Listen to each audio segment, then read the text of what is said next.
मेरी मालकिन मेरे सामने खड़ी हुई थी और उनके चेहरे पर एक बड़ी सी मुस्कान थी। वो कहने लगी, अगर तुम चाहो तो ये सारी कीमती चीजें तुम्हारे पास भी हो सकती हैं। ये बात उन्होंने अपने सोने के हार दिखाकर मुझे कही थी। तो उसकी चमक से मेरी आंखें चमक उठीं। एक पल के लिए मुझे ऐसे लगा कि जैसे मेरे सपने पूरे होने वाले हैं, जैसे मेरी गरीबी की जंजीरें टूटने वाली हैं। मैं बहुत खुश हो गई, क्योंकि मैं नादान थी, मासूम थी।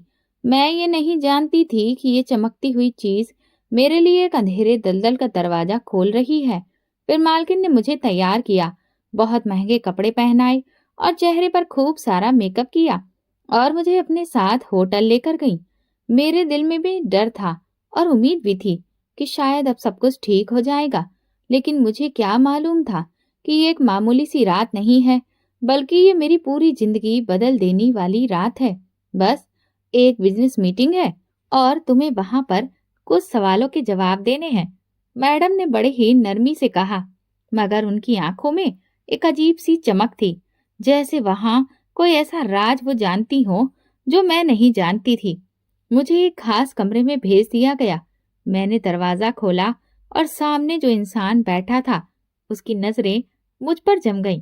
कमरे की हर चीज बहुत ही कीमती और खूबसूरत लग रही थी और वो इंसान उसकी अमीरी की कहानी सुना रहा था। मगर कुछ ही देर में मेरी सांसें घुटने लगीं।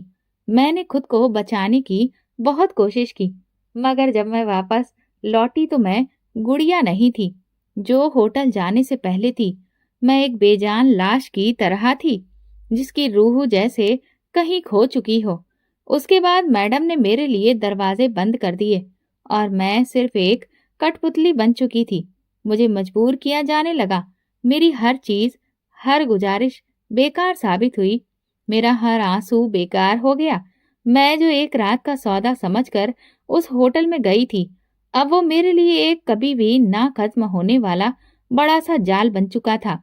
इसी दौरान मेरी माँ ने एक दिन खुशी खुशी मुझे खबर सुनाई कि मेरी शादी तय हो चुकी है। ये सुनकर तो मेरी आंखें हैरत से फैल गईं। दिल में उम्मीद और डर की एक जंग छिड़ गई। क्या ये मेरी मुक्ति का रास्ता है? क्या मैं इस दलदल से निकल सकती हूँ? मैंने सोचा कि शायद ऐसा हो जाएगा, मगर हकीकत तो बहुत ज्यादा भयानक थी। ये मैं नहीं जानती थी। शादी से एक रात पहले मैडम का फोन आया, बस आज एक आखिरी बार और तुम्हें होटल जाना होगा। मैंने उन्हें इनकार करना चाहा, मगर मैडम ने वही ब्लैकमेलिंग वाला किस्सा दोहराया और फिर मैं मजबूर हो चुकी थी। जैसे मेरी जिंदगी के सारे रास्ते बंद हो चुके थे। मैं होटल पहुंची और कमरे में दाखिल हुई और जैसे ही मैंने सामने बैठे आदमी की शक्ल देखी, तो मैं तो पत्थर की तरह एक जगह पर जम गई। मेरे दिल की धड़कनें जैसे थम गईं, जिससे मेरे शरीर की जान ही निकल गई थी। हाथ ठंडे पड़ने लगे थे। दरवाजे के पास खड़ा वो आदमी कोई और नहीं था, बल्कि वो तो मेरा रात की बासी रोटी चाय के साथ देखकर मेरा दिल उचट हो चुका था। वही खुश्क और बासी रोटी, वही फीकी चाय जिसमें दूध कम और पानी ज्यादा होता था। मुझे बहुत तेज गुस्सा आया। माँ रोज यही करती थी। खुद तो सुबह सुबह कोठी चली जाती और वहां जाकर अच्छा नाश्ता कर लेती और हमें इस तरह से ये रूखा सूखा खाने के लिए छोड़ जाती थी। मेरा सब्र जवाब दे गया था कि क्या मुसीबत है, कभी तो कुछ ढंग का नाश्ता बना दिया करें। हर रोज चाय और रोटी, सारा दिन इसी के सहारे गुजारो। माँ को तो परवाह ही नहीं है, खुद जाकर तो अच्छा खा लेती है और हमें इस हाल में छोड़ देती है। ये सुनते ही माँ ने सिर झुका दिया, जैसे उनके पास मेरे सवालों के जवाब ही नहीं थे। मगर मुझे उस वक्त उनकी खामोशी और भी ज्यादा गुस्सा दिला रही थी। मैं जानती थी कि हम गरीब हैं, हमारे पास पैसे नहीं हैं, लेकिन क्या हर रोज ये तमाशा जरूरी था? क्या हमारे लिए अच्छा खाना खाने की ख्वाहिश करना कोई गुनाह था? चाय का कप मैंने गुस्से में उठाकर जमीन पर दे मारा। कप के टूटने की आवाज इतनी तेज थी कि सचिन अपने कमरे से भागता हुआ आया। वो अपनी लंगड़ी टांग ठीक करते हुए आ रहा था और फिर मुझे घूरते हुए बोला, दीदी, सुबह सुबह ये आपने क्या कर दिया है? आपको शर्म नहीं आती है इस तरह से ये करते हुए? मैंने खूंखार नजरों से उसे देखा। अगर वो आम बच्चों की तरह होता, अगर वो भी काम काज कर सकता, तो हमारे हालात कुछ बेहतर हो सकते थे। मेरा नाम गुड़िया है और मैं हमेशा से अपनी जिंदगी से नाखुश रही हूँ। शायद इसमें मेरा कसूर नहीं, बल्कि हमारी किस्मत का है। मुझे हमेशा अपने रिश्तेदारों की बड़ी कोठियाँ, उनकी चमचमाती गाड़ियाँ, उनके नए कपड़े, ये सब देखकर बहुत जलन महसूस होती थी। मैंने हमेशा चाहा कि हम भी अमीर हों, हमारे पास भी हर चीज हो, मगर ऐसा कभी भी नहीं हुआ। अगर मेरे पिता जिंदा होते तो शायद सब कुछ अच्छा होता, मगर वो 2 साल पहले एक हादसे में मर चुके थे। मजदूरी करते हुए वो एक जर्जर इमारत के नीचे दब गए थे और फिर वहीं खत्म हो गए थे। उस दिन के बाद से जैसे हमारे घर में खुशियों का आना बंद हो गया था। माँ जो कभी घर से बाहर नहीं निकलती थी, अब वो लोगों के घरों में काम करने के लिए मजबूर हो चुकी थी। शाम होने को थी और माँ बगैर चाय पिए ही काम पर जा चुकी थी। सचिन भी अपने कमरे से बाहर नहीं आया था। मुझे भी तेज भूख लग रही थी, लेकिन नाश्ते में जो रोटी थी वो अब ठंडी हो चुकी थी और बेकार लग रही थी। मैंने उसे देखकर अपना मुंह बनाया और कहा, मैं ये नहीं खाऊंगी, मुझे ये बिल्कुल भी अच्छी नहीं लग रही। मैंने अपने अलमारी में रखे हुए कुछ पैसे निकाले जो मैंने कुछ दिन पहले छुपाकर रखे थे और फिर चुपके से दरवाजा खोला और बाहर निकल गई। गली में सब तरफ सन्नाटा पसरा था। बस कुछ बच्चे ही खेल रहे थे, मगर ज्यादातर लोग अपने घरों में जा चुके थे। मैं जब घर लौटी तो देखा कि सचिन घर में नहीं था। मुझे लगा कि वो कहीं गया होगा, लेकिन जब काफी देर हो गई तो मैंने मोहल्ले के बच्चों से उसे बुलाकर लाने के लिए कहा। बच्चे मोहल्ले के हर कोने में गए, पास के पार्क में देखा, मैदान में ढूंढा, मगर सचिन कहीं भी नहीं था। जब रात के 10 बज गए और माँ घर वापस आई तो उसने जैसे ही सचिन को पुकारा, मैंने डरते डरते बता दिया कि वो सुबह से घर नहीं लौटा है। मैंने खिड़की से देखा, वो हर राहगीर से सचिन के बारे में पूछ रही थी और सड़कों पर पागलों की तरह भटक रही थी। रात को 1 बजे जब वो खाली हाथ लौटी तो उनकी आंखों में आंसू भरे पड़े थे। जमीन पर बैठकर वो अपना सर थामकर रोने लगी। जो इंसान अपने हालातों पर सुकून नहीं करता, भगवान उसे एक दिन सब कुछ भी दे दे, फिर भी वो सुकून के लिए मारा मारा फिरता रहता है। मैं बिना कोई हरकत किए चुपचाप खड़ी रह गई थी। मेरे दिल में एक अनजाना सा डर बैठ गया था। मुझे लगा कि सचिन के साथ कुछ बुरा हुआ है, और अगर ऐसा था तो इस सब की जिम्मेदार मैं थी। रात का साया गहरा होता जा रहा था, मगर मेरी आंखों से नींद को कोसों दूर थी। माँ सदमे की हालत में बिस्तर पर बैठी हुई थी, मगर मैं जानती थी कि वो सो नहीं रही थी। उनकी बेचैन सांसें, उनके होठों से निकलती हुई सिसकियां और आंखों में छुपी हुई बेबसी, हर चीज चीख चीख कर कह रही थी कि वो अंदर से टूट चुकी हैं। मेरी नजरें भी छत पर जमी हुई थीं, मगर दिमाग में सिर्फ सचिन का चेहरा घूम रहा था। उसकी मासूम आंखें, उसकी कमजोर टांग, उसका वो अंदाज जब वो माँ के लिए चाय बनाता था, उसकी वो मासूम हंसी। मैं कहना, दीदी आप हमेशा इतना गुस्से में क्यों रहती हैं? मुझे तो ये लगा जैसे किसी ने मेरा दिल मुट्ठी में जकड़ लिया हो। मेरी अपनी कही हुई बातें अब मेरे कानों में लगातार गूंज रही थीं। भगवान ने एक भाई दिया, वो भी लंगड़ा। मेरी सांसें बहुत तेज चलने लगी थीं। क्या सचिन को मेरी ही बद्दुआ लग गई? मैं तो उसे दुत्कारा भी नहीं था। मैं बिस्तर से उठी और दबे कदमों से माँ के पास जाकर बैठ गई। मैंने उनका चेहरा देखा, वो बीमार पड़ी थीं। मैंने कांपते हाथों से उनका हाथ पकड़ा और पहली बार मुझे ऐसा लगा कि जैसे वो बूढ़ी होने लगी हैं। पिताजी की मौत के बाद तो ऐसा लगा कि वो और 10 साल बड़ी हो गई थीं, और आज सचिन के लापता होने के बाद वो शायद और 10 साल उम्र में बड़ी हो गई थीं। भगवान करे कि सचिन सही सलामत हो। मैंने जिंदगी में पहली बार सच्चे दिल से ऊपर वाले से दुआ मांगी थी। सुबह होते ही माँ ने मोहल्ले के सभी लोगों को जमा कर लिया। वो हर दरवाजे दरवाजे जाकर सचिन के लिए पूछ रही थी, मगर किसी को कुछ भी मालूम नहीं था। मुझे लगता है कि अब हमें पुलिस के पास जाना चाहिए, माँ ने एक आखिरी उम्मीद के तौर पर मुझसे कहा। फिर हम पुलिस स्टेशन की तरफ निकल गए। पुलिस स्टेशन का रास्ता पूरा बदबू से भरा पड़ा था।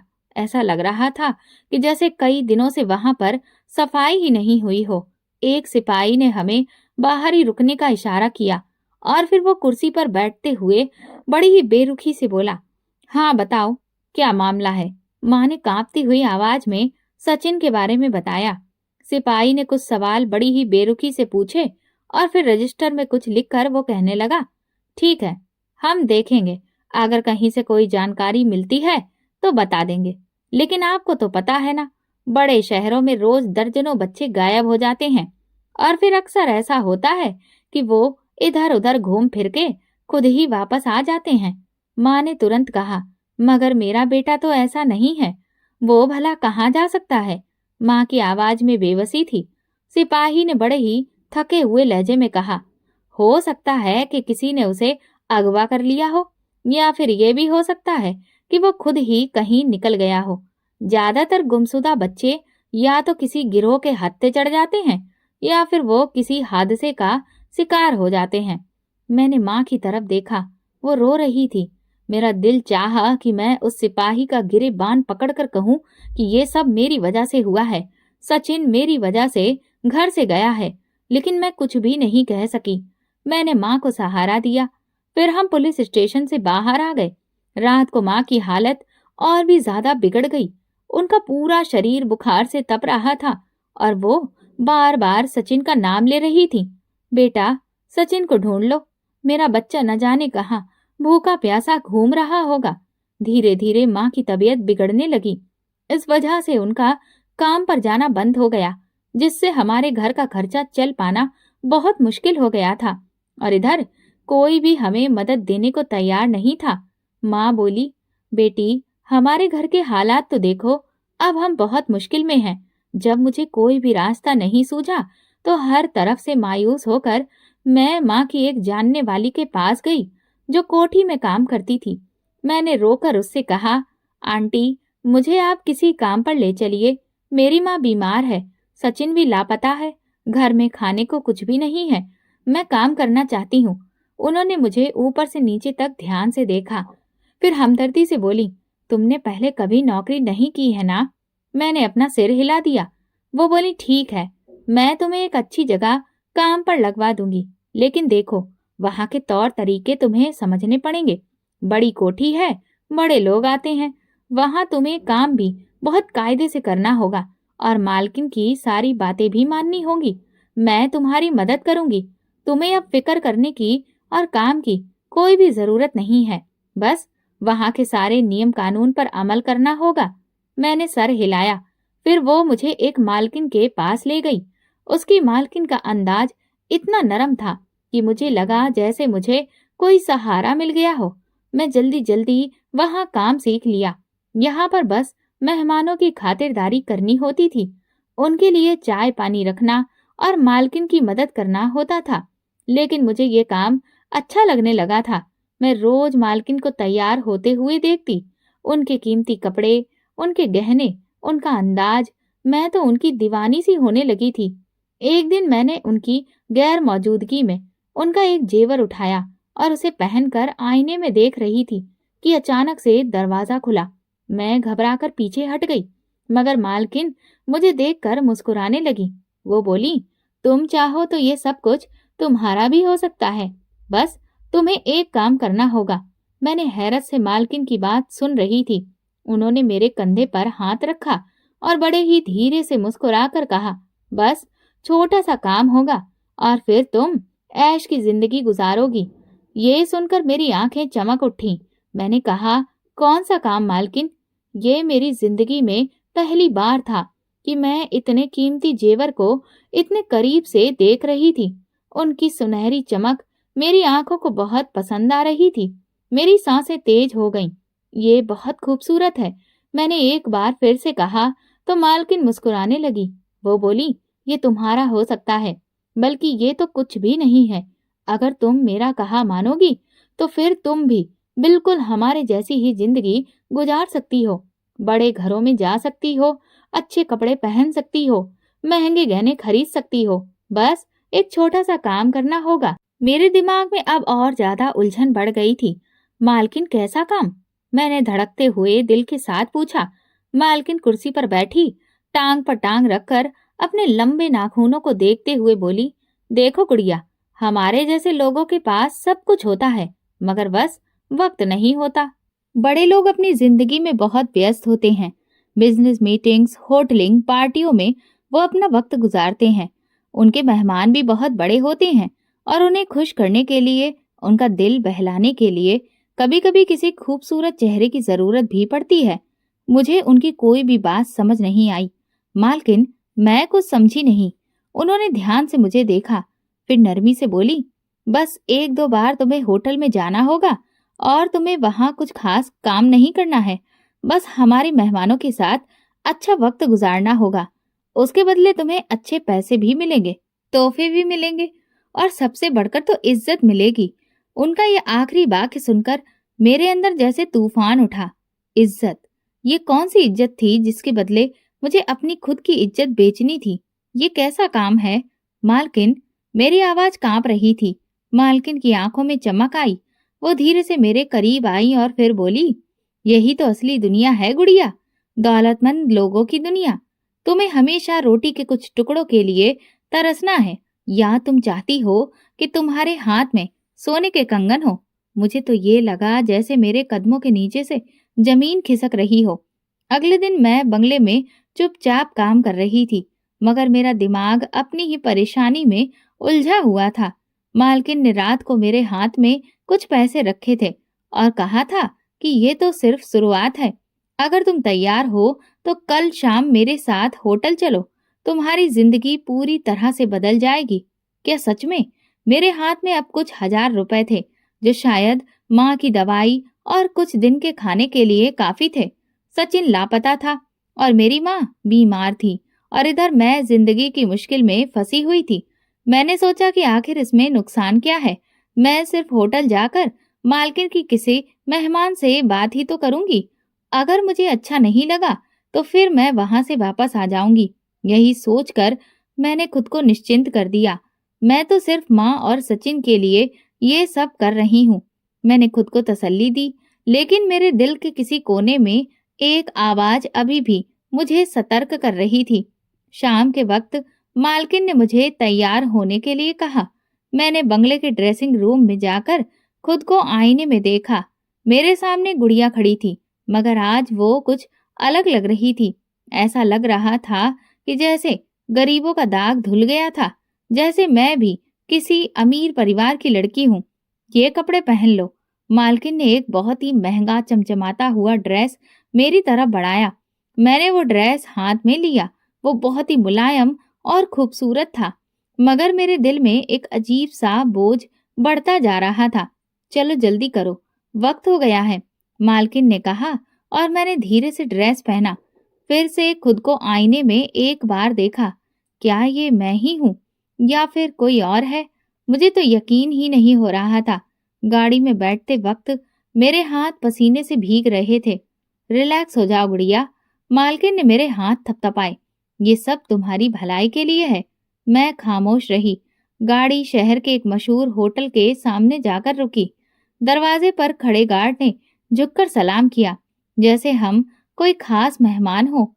होटल की वो बिल्डिंग बहुत ऊंचाई तक गई थी और पूरी तरह से रोशनी में नहाई हुई थी। मैंने जिंदगी में कभी इतनी चमक धमक नहीं देखी थी। इतनी महंगी गाड़ियां, महंगे ड्रेस पहने हुए लोग, कीमती परफ्यूम की खुशबू, सब कुछ किसी सपने के जैसा था। हम होटल के अंदर दाखिल हुए। मैंने नजरें झुका ली, मगर मेरे कानों में मालकिन की आवाज गूंज रही थी। बस थोड़ी हिम्मत करो गुड़िया, यहाँ आकर सब लड़कियां डर जाती हैं, मगर जो एक बार कदम रख लेती हैं, वो कभी भी पीछे नहीं हटती। मेरे कदम लड़खड़ा रहे थे, मगर मैं फिर भी आगे बढ़ रही थी। हम लिफ्ट से उस खास फ्लोर पर पहुंचे। यहाँ बड़े लोग आते हैं, बहुत खास मेहमान, मालकिन ने धीरे से कहा। इस फ्लोर पर होटल का एक महंगा स्वीट था, जहाँ एक अरबी शेख बैठा था। उसके साथ कुछ और अमीर मर्द भी थे, जो कीमती घड़ियां और सूट पहने हुए थे। मैडम ने मेरा परिचय करवाया। ये मेरी खास दोस्त है गुड़िया, बहुत मासूम, बहुत खूबसूरत है। शेख ने मेरी तरफ गौर से देखा, जैसे वो मुझे परख रहा हो। फिर वो मुस्कुराया। तुम बहुत हसीन हो लड़की। ये सुनते ही मेरे गले में जैसे कांटे अटक गए। नर्वस मत हो, यहाँ सब तुम्हारे वेल विशर्स हैं, शेख ने नरमी से कहा और जूस का गिलास मेरी तरफ बढ़ाया। मेरे हाथ कांपने लगे। पी लो, कुछ भी नहीं होगा। मालकिन ने धीरे से कहा। मैंने आहिस्ता से गिलास अपने मुंह से लगा दिया। उसका जूस का स्वाद अजीब सा था। जैसे ही मैंने एक घूंट भरा, मेरा दिमाग बोझिल होने लगा। मुझे हर चीज धुंधली सी दिखने लगी। मुझे ऐसा लग रहा था जैसे मेरे शरीर में ताकत खत्म हो रही हो।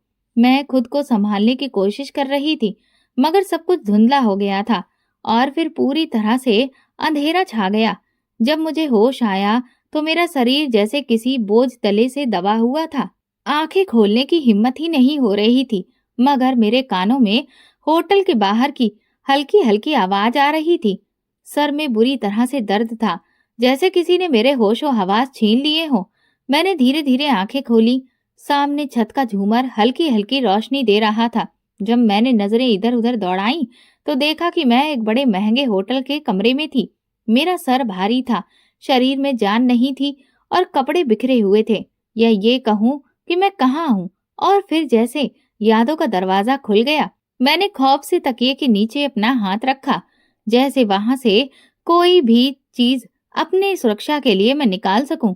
मगर सच्चाई ये थी कि क्या अब मेरे पास खुद को बचाने के लिए कुछ भी नहीं बचा था। मेरी आंखों में आंसू आ गए। मैंने अपने हाथों से अपना चेहरा छुपा लिया। ये मैंने क्या कर दिया? दिल कर रहा था कि मैं चीखने लगूं, मगर मेरी आवाज जैसे मेरे गले में ही दब गई थी। दरवाजा धीरे से खुला। मैंने घबरा कर देखा। मालकिन अंदर दाखिल हो रही थी। वो बहुत ही आराम और सुकून के साथ चल रही थी, जैसे कुछ हुआ ही नहीं हो। उनके हाथ में एक सफेद लिफाफा था, जो यकीनन पैसों से भरा हुआ था। तुमने बहुत अच्छा काम किया है गुड़िया, वो मुस्कुराते हुए बोली। ये तुम्हारा इनाम है। मुझे लगा जैसे किसी ने मेरे चेहरे पर तमाचा मारा हो। मैंने कांपते हाथों से चादर खुद पर लपेटी और बेयकीनी से उन्हें देखा। मालकिन, आपने मुझे धोखा दिया है। मेरी आवाज रुंधी हुई थी। मालकिन ने कहा, क्या? जैसे मैंने कोई बहुत बड़ी बेवकूफी की बात कर दी हो। धोखा? नहीं गुड़िया, तुमने अपनी किस्मत बदलने का पहला कदम उठाया है। किस्मत? मैंने बेयकीनी से उनकी तरफ देखा। हाँ, किस्मत। वो आगे बढ़ी, लिफाफा मेरे सामने किया और बोली, ये पैसे तुम्हारे हैं। कल तक तुम्हें कुछ पता नहीं था, मगर आज तुम्हारे पास सब कुछ है। ये दुनिया अमीरों की दुनिया है और तुम इसका हिस्सा बन चुकी हो। मैंने हाथों से लिफाफा पकड़ा, फिर उसे खोला और अंदर झांका। उसमें हजारों के नोट थे, वो रकम जो मैंने कभी सपने में भी नहीं देखी थी। एक पल को मेरे दिल में ख्याल आया कि ये पैसे माँ की दवा के काम आ सकते हैं, सचिन के लिए कुछ किया जा सकता है। मगर फिर सच्चाई मेरे मन में बिजली की तरह कौंधी। ये पैसे मेरी इज्जत की कीमत है। मेरी सांसें तेज हो गईं। मेरे हाथ कांपते हुए गुस्से और बेबसी से मैंने फिर लिफाफा उठाया और जोर से जमीन पर दे मारा। मुझे घर जाना है, मैंने सख्त लहजे में कहा। मालकिन ने अपने कंधे उचकाए, जैसे कोई खास बात नहीं हुई हो। ठीक है, मगर याद रखो, हमारे पास तुम्हारी वीडियोस हैं। अगर तुमने अपनी जुबान खोली तो तुम्हें पूरी दुनिया के सामने बदनाम कर देंगे। ये सुनकर मेरे पैरों तले से जमीन निकल गई। कौन सी वीडियो? मैंने हकलाते हुए पूछा। मालकिन ने एक मक्कारी वाली मुस्कुराहट के साथ अपना फोन निकाला और स्क्रीन पर कुछ दिखाया। ये देखो। मेरी आंखें हैरत और खौफ से फैल गईं। स्क्रीन पर एक एक वीडियो चल रही थी। मैं उस होटल के कमरे में बेहोश थी और वो शख्स जो मेरी दुनिया उजाड़ चुका था। ये सब आपने किया है? ये सब आपने मेरे साथ क्यों किया? मेरी आवाज कांप रही थी। बिल्कुल, मैंने ही किया है, मालकिन ने बड़ी ही बेफिक्री से कहा। ये हमारा काम है गुड़िया। हम अपनी लड़कियों को यूं ही जाने नहीं देते। तुम अगर चाहो तो और भी ज्यादा पैसे कमा सकती हो, वरना हम ये वीडियो आम कर देंगे। मेरे शरीर में झुंझुनी सी दौड़ गई। अगर ये वीडियो मेरी माँ ने देख ली, अगर सचिन जिंदा हुआ और उसने देख लिया, अगर मोहल्ले वालों को पता चल गया। ये सोचते ही मेरे जहन में खौफ की घंटियां बजने लगी थीं। अब मैं बुरी तरह से फंस चुकी थी और मुझे कोई रास्ता नजर नहीं आ रहा था। होटल से वापसी पर मैं बिल्कुल खामोश थी। गाड़ी के अंदर मुझे घुटन हो रही थी, मगर मेरे अंदर तूफान उठा था। मेरी आंखें बार बार खिड़की के बाहर अंधेरे को देख रही थी, जैसे वहां से कोई रास्ता निकल आएगा, जैसे वहां रोशनी की कोई किरण हो। मगर सच्चाई ये थी कि मैं अंधेरे के सबसे गहरे हिस्से में गिर चुकी थी। मालकिन मेरे बराबर में बैठी थी। उनके चेहरे पर वही सुकून वाली मुस्कुराहट थी, जैसे उन्हें किसी भी चीज की कोई परवाह ही नहीं हो। जैसे मेरा दुख, मेरी तकलीफ, मेरे आंसू सब कुछ बेमानी थे। ये सब क्या था? मैंने खुद को क्यों नहीं बचाया? मैंने माँ और सचिन के लिए काम करने का फैसला किया था, मगर मैं खुद को इस दलदल में फंसा चुकी थी। मेरी आंखें जलने लगीं, मगर मैंने उन्हें बंद कर लिया। अब यहाँ से निकलने का कोई रास्ता नहीं था। मेरे अंदर एक आवाज धीरे से बोल रही थी। गाड़ी जैसे ही बंगले के दरवाजे पर रुकी, मैंने एक पल गंवाए बिना दरवाजा खोला और तकरीबन दौड़ती हुई अंदर चली गई। मुझे ऐसा लग रहा था जैसे मेरे ऊपर किसी ने कीचड़ फेंक दिया हो, जैसे मेरे पूरे वजूद से बदबू आ रही हो। मैं सीधे बाथरूम में गई, नल खोला और तेज धार पानी अपने चेहरे पर डालने लगी। मैंने अपने बाजुओं को जोर जोर से रगड़ा, अपने चेहरे पर पानी के छींटे मारे, मगर जो एहसास और बेबसी मेरे अंदर जड़ पकड़ चुका था, उसका क्या होगा? ये मैल सिर्फ पानी से नहीं धुल जाएगा। गुड़िया, मेरे दिमाग में मालकिन की आवाज गूंजी। मैं डरी हुई नजरों से खुद को आईने में देखने लगी। ये मैं हूँ, ये वाकई में मैं हूँ। मेरे बाल भी चेहरे पर चिपक चुके थे, आंखें सूजी हुई थीं और चेहरे पर खौफ का एक ऐसा नक्शा था जो शायद कभी मिट नहीं सकता था। मेरे गले में कुछ फंसा था। मैं चाहती थी कि मैं चीखने लगूं, मगर आवाज ही नहीं निकल रही थी। मुझे अपनी माँ का चेहरा याद आया, सचिन की मासूम मुस्कुराहट और मेरे पिता की तस्वीर जो घर की दीवार पर लगी थी। क्या मैं वाकई इस दिन के लिए पैदा हुई थी? क्या मैं हमेशा इसी तरह की जिंदगी जीना चाहती थी? अगली सुबह जब मैंने बिस्तर पर आंखें खोली तो मेरा पूरा शरीर दर्द से टूट रहा था। ऐसा लग रहा था जैसे किसी ने मुझे कुचल कर रख दिया हो, जैसे मेरे शरीर से जान ही निकल चुकी हो। मगर मैं ज्यादा देर बिस्तर पर नहीं रह सकती थी। मुझे अपनी माँ की फिक्र होने लग गई। मैंने जल्दी से कपड़े बदले और सीधा घर की तरफ भागी। घर पहुंचते ही मैंने अपनी माँ को बेसुध पाया। वो बिस्तर पर पड़ी हुई थी, उनका शरीर तप रहा था और उनकी सांसें भी उखड़ी हुई थीं। माँ, मैंने घबराकर उनके पास बैठ गई, उनका हाथ थामा, उनकी हथेली हाथों में ली। उनकी नाड़ी चल रही थी, मगर उंगलियां ठंडी पड़ी थीं। उन्होंने धीरे से आंखें खोली और वो बड़ी परेशानी भरे लहजे में बोली, बेटा, सचिन का कुछ पता चला? ये सुनकर मेरी आंखों में आंसू आ गए। नहीं माँ, मगर मैं उसे ढूंढ रही हूँ। माँ ने मेरे हाथ मजबूती से पकड़ लिए। गुड़िया, न जाने वो कहाँ अकेला भूखा घूम रहा होगा, कहीं बैठा रोता होगा। सचिन को ढूंढो बेटा। मुझे लगा जैसे मेरे दिल पर कोई भारी पत्थर रख दिया गया हो। माँ, आपकी दवाई कहाँ है? आपने ली? माँ ने धीरे से इनकार में सिर हिलाया। मेरा दिल डूबने लगा। मैं माँ को छोड़कर फौरन बाहर निकली, मोहल्ले के एक मेडिकल स्टोर पर गई और वहां से दवा खरीदी। कितने पैसे हुए हैं? मैंने कांपते हाथों से पूछा। दुकानदार ने मुझे अजीब नजरों से देखा, जैसे वो मुझे पहचानने की कोशिश कर रहा हो। मैंने जल्दी से उसे पैसे दिए और दवा लेकर घर वापस आ गई। ये दवा ले लो माँ, प्लीज। माँ ने एक नजर मेरी तरफ देखा। गुड़िया, तुम ठीक तो हो ना? तुम्हारा चेहरा उतरा हुआ क्यों है? मेरे हाथों की पकड़ दवा की बोतल पर अचानक से सख्त हो गई। मैं ठीक हूँ माँ, आप बस दवा ले लीजिए। जब मैं अगली सुबह वापस बंगले पर पहुंची तो मैडम मेरा पहले से इंतजार कर रही थी। कितनी देर लगा दी गुड़िया? बड़े ठंडे लहजे में बोली। मालकिन, माँ बहुत बीमार है, मैं उनके लिए दवा लेने गई थी, मैंने धीमी आवाज में कहा। मालकिन ने ध्यान से मुझे देखा, जैसे मेरे अंदर झांक रही हो। फिर उनके होठों पर एक तंजिया मुस्कुराहट आई। माँ के लिए बहुत फिक्रमंद हो ना, है ना? जी, मैंने सिर झुकाकर कहा। मालकिन हंसने लगी। तो फिर फिक्र छोड़ दो। अगर तुम हमारे लिए काम करती रहोगी तो तुम्हारी माँ को किसी भी चीज की कोई कमी नहीं होगी। सोचो, अगर तुम रोज इतने ही पैसे कमाओ तो तुम सचिन को भी ढूंढ सकती हो, अपनी माँ का अच्छे अस्पताल में इलाज करवा सकती हो, उन्हें वहां एडमिट करवा सकती हो। क्या तुम वाकई अपनी माँ को रोते हुए देखना चाहती हो? मेरी आंखों में आंसू आ गए। मालकिन की बात सही थी। अगर मेरे पास पैसे होते तो माँ आज बिस्तर पर बेहोश न पड़ी होती। अगर मेरे पास पैसे होते तो सचिन लापता नहीं होता। मगर इन पैसों की कीमत क्या है गुड़िया? मेरे अंदर एक मासूम आवाज धीरे से बोल रही थी। क्या तुम अपनी माँ के इलाज के लिए अपनी इज्जत का सौदा करोगी? मैडम ने मुझे घूरते हुए कहा। सोच लो गुड़िया, जिंदगी ऐसे नहीं चलती। ये दुनिया जालिम है। अगर जीना है तो खेल के नियम समझने होंगे। मैंने एक पल को उनकी तरफ देखा, फिर नजरें झुका दी। बस, कल रात एक और मीटिंग है, तुम्हें जाना होगा। मालकिन ने जैसे फैसला सुना दिया था। रात के वक्त मैं अपने बिस्तर पर लेटी थी, मगर नींद मेरी आंखों से कोसों दूर थी।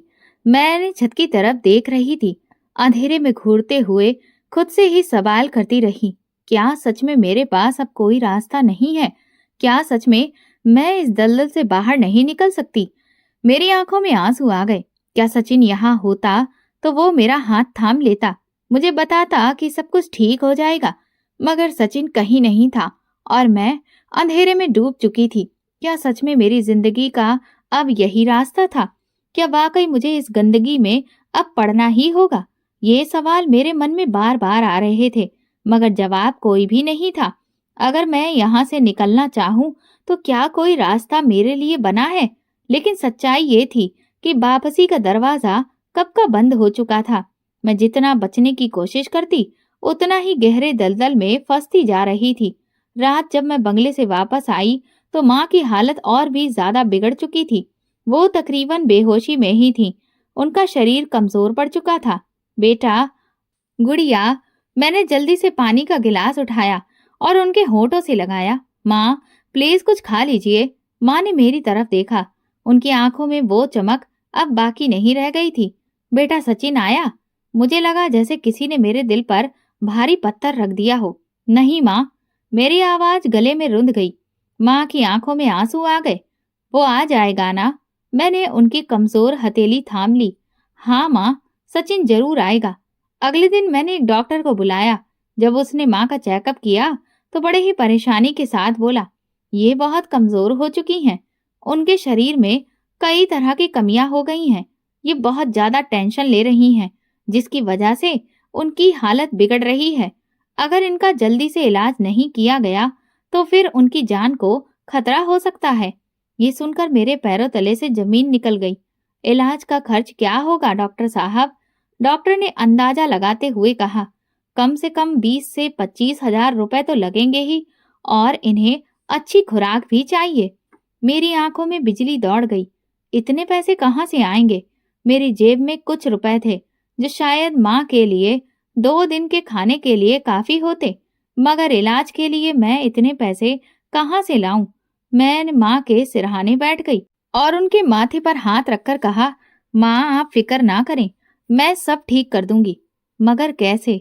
मेरी आंखों के आगे अंधेरा छा गया। मैंने मालकिन के शब्द याद किए, अगर तुम रात को होटल चली जाओ तो तुम्हें अच्छा पैसा मिलेगा। मैं जमीन पर बैठ गई। क्या फिर मैं उसी रास्ते पर जाऊं? मेरे पास कोई दूसरा रास्ता नहीं था। मालकिन का नंबर मेरे फोन में था। मेरे हाथ कांप रहे थे, मगर मैंने नंबर मिला दिया। हेलो। दूसरी तरफ से उनकी नरम मगर जहरीली आवाज आई। मालकिन, मैं बहुत ही मुश्किल से मैंने कहा, हाँ गुड़िया। मैंने गहरी सांस ली। मैं काम करने के लिए तैयार हूँ, मगर मुझे ज्यादा पैसे चाहिए। एक पल के लिए खामोशी छा गई। फिर अचानक मैडम की हंसी फोन की दूसरी तरफ गूंजी। शाबाश लड़की, मुझे पता था तुम समझदार हो जाओगी। मुझे खुद से नफरत होने लगी। रात के वक्त मैं बंगले से निकली। आज मुझे एक और होटल भेजा जा रहा था। गाड़ी की खिड़की से बाहर ढेर सारी रोशनी थी और इधर मेरा दिल अंधेरे में डूबा था। ऐसा लग रहा था कि जैसे मेरा दिल धड़कना भूल गया हो। मालकिन हर बार मेरे सामने नए नए लोग ला रही थी और हर बार मुझे ब्लैकमेल करती कि अगर मैंने उनकी बात नहीं मानी तो फिर मेरी वीडियो वो सबको भेज देगी। तो मैं पीछे नहीं हट सकती थी। गुड़िया, तुम जितना आगे बढ़ोगी उतना ही तुम फायदे में रहोगी। अगर तुमने मना किया तो ये दुनिया तुम्हें कभी नहीं अपनाएगी। ये बातें मेरे जहन में हर वक्त घूमती रहती थीं, जैसे जहर धीरे धीरे मेरी रूह में समा रहा हो। मैंने अपनी इज्जत का सौदा कर दिया माँ के इलाज के लिए। 2 दिन बाद माँ अस्पताल से वापस आ चुकी थी। उनकी तबीयत पहले से बेहतर थी। चेहरे पर कुछ रौनक आ गई थी और सबसे ज्यादा वो मुझसे बहुत खुश थी। बेटा, भगवान तुम्हें खुश रखे। तुम्हारी मेहनत रंग ले आई। माँ ने मेरे सिर पर हाथ फेरा। मेरी आंखों में आंसू आ गए। माँ को क्या पता कि उनकी बेटी ने उनके लिए अपनी इज्जत ही बेच दी है। वो सारा दिन मेरे लिए भगवान से प्रार्थना करती रहती थी।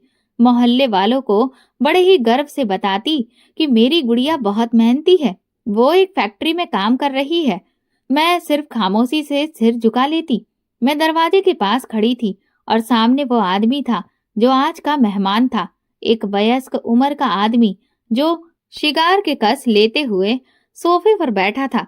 जैसे ही उसकी नजर मुझ पर पड़ी, वो मुस्कुरा दिया। आओ, बैठो। मेरे कदम जमीन से जम गए थे। डर रही हो? फिक्र मत करो, मैं तुम्हें कुछ नहीं कहूंगा। मैं खामोश रही। वैसे तो उन सबसे तुम अलग हो। तुम्हारे चेहरे पर मासूमियत है, मगर तुम्हारी आंखों में कुछ और ही कहानी है। मेरी सांसें रुकने लगी। ये लोग हर बार मुझे एक नए जख्म के साथ छोड़ देते थे और मैं हर बार और ज्यादा मुर्दा हो जाती थी। लेकिन आज कुछ अलग था। उस आदमी ने सिगार का कश लेकर एक विजिटिंग कार्ड निकाला और मेरी तरफ बढ़ाया। ये मेरा बिजनेस कार्ड है। मैंने हैरानी से उसे देखा, मगर अपना हाथ नहीं बढ़ाया। मैं तुम्हें इस्तेमाल करने नहीं आया हूँ गुड़िया, उसने धीरे से कहा। फिर क्यों आए हो? मेरी आवाज में सख्ती थी। क्योंकि मैं तुम्हारी मदद करना चाहता हूँ। मुझे लगा जैसे मैंने गलत सुना हो। मैं तुम्हें पहली बार देखा तो अंदाजा हो गया कि तुम किसी कैद में हो, किसी जबरदस्ती में हो। मैंने हल्की सी हंसी में कहा, ये सब कहने की बातें हैं। आखिर में सब लोग एक जैसे होते हैं। नहीं गुड़िया, मैं तुम्हें यहाँ से निकालना चाहता हूँ। अगर तुम सच में कुछ और करना चाहती हो तो कल मेरे ऑफिस आ जाना। मैंने कांपते हाथों से वो कार्ड ले लिया, मगर मेरे दिल में शक था। क्या अगर ये भी धोखा हुआ तो?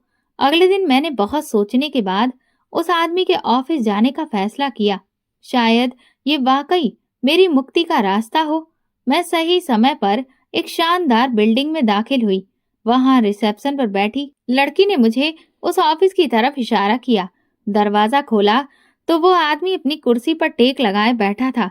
हाँ, आओ गुड़िया, उसने कहा। मैं धीरे से चलती हुई उसके सामने जाकर बैठ गई। मुझे तुम्हारी मदद करनी है गुड़िया। वो कैसे? उसने एक लंबी सांस ली और फिर मेरे सामने कागज रखा। ये कॉन्ट्रैक्ट है। मैं तुम्हें अपनी कंपनी में रख सकता हूँ, मगर तुम्हें मेरे स्पेशल क्लाइंट्स के साथ गले मिलना होगा और उनके साथ खूब घुलना मिलना भी होगा। मेरी आंखें डर से फैल गईं। देखो, तुम पहले इस दुनिया में कदम रख चुकी हो। अब तुम्हें कोई इज्जतदार नौकरी तो नहीं देगा। मैं तुम्हें ज्यादा पैसे दूंगा, बेहतर सुविधाएं दूंगा। बस तुम्हें ज्यादा बड़े लोगों के साथ काम करना होगा। मेरी सांसें अटकने लगी। यही है तुम्हारी मदद? यही है तुम्हारा रास्ता? वो मुस्कुरा दिया। और तुम्हें क्या लगा था मैं वाकई तुम्हारी मदद करने आया हूँ? मेरे हाथ कांपने लगे। हर कोई मुझे सिर्फ इस्तेमाल करना चाहता था, हर कोई। मेरी आंखों से आंसू बहने लगे। मैं तुरंत ही वहां से बाहर निकल आई। मेरे कदम लड़खड़ा रहे थे। मुझे लग रहा था कि जैसे मेरी सांसें रुक जाएंगी। हे भगवान, मुझे इस नर्क से निकाल दो।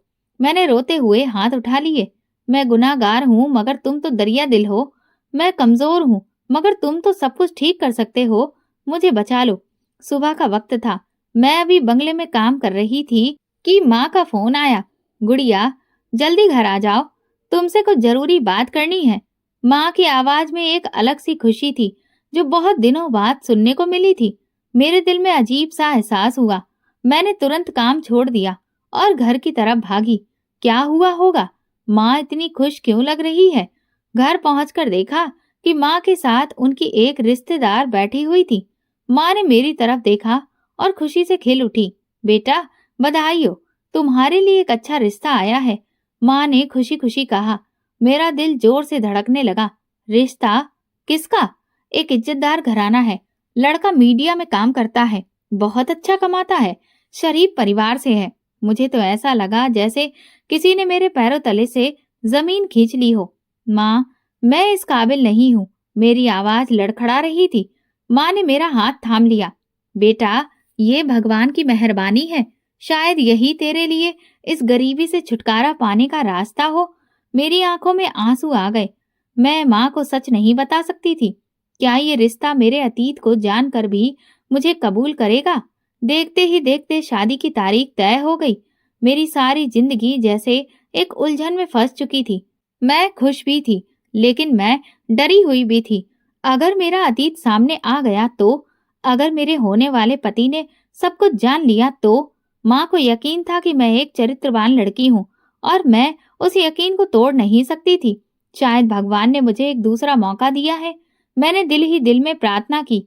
मेरी शादी से एक दिन पहले मालकिन ने मुझे अपने पास बुलाया।